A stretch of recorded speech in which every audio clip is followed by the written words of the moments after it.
We spend most of our days secretly convinced that we are the center of gravity of the universe.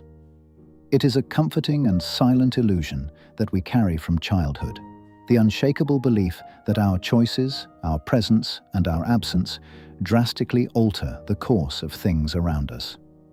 We walk the streets with an intimate feeling that our story is the main plot, while everyone else is merely a background extra passing through. Think of the last time you were poorly served in some shop or another, a neighborhood bakery, a mediocre restaurant, or a large department store. Indignation rises to the head, and with an almost theatrical solemnity, we declare to anyone who will listen that we shall never set foot in that place again. Sometimes we take this small tragedy to social media, writing furious and detailed reviews, in the absolute certainty that our individual boycott will be the death blow that leads the establishment to financial ruin.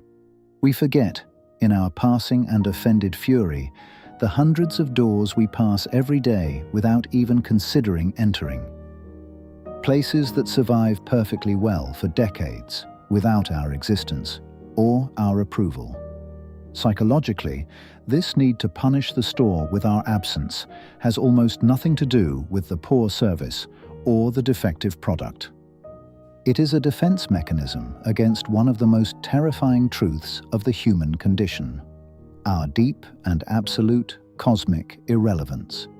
We inflate the impact of our rejection because the alternative is to admit that the world keeps turning, indifferent and hurried, whether we are there or not. We demand to be treated as vital and irreplaceable customers because, deep down, we are begging for life to confirm that we matter in some tangible way. There is no reason for us to feel ashamed of this daily arrogance. We are not egocentric out of malice or an irreparable character flaw. We are simply frightened creatures, trying to navigate a planet crowded with billions of others. We desperately need to believe that our presence makes a difference, because the vastness of the world is too overwhelming to be processed without a little protective illusion. It is a necessary delusion that shelters us from the vertigo of being just a grain of sand in the crowd, a way to keep our sanity intact before the infinite.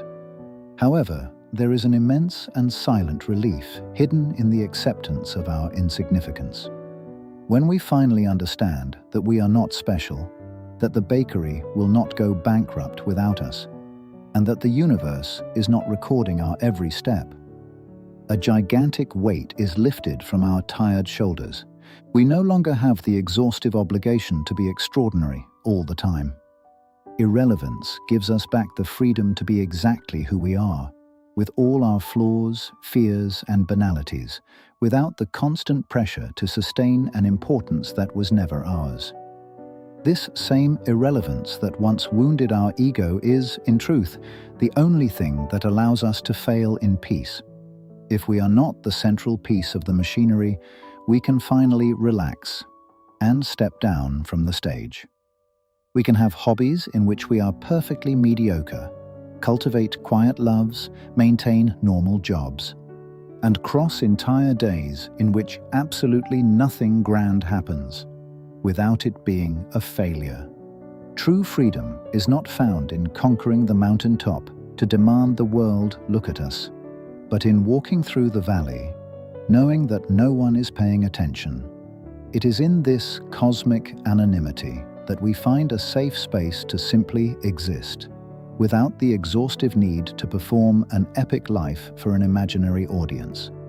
And in a strange and comforting way, accepting that we are not special is what gives us the courage to build a life that, although invisible to history, is genuinely ours. If you too feel the secret relief of not needing to be extraordinary all the time, this channel is for you. Here we explore the melancholy beauty of being painfully common with compassion. Subscribe and let us continue being honest together about being human.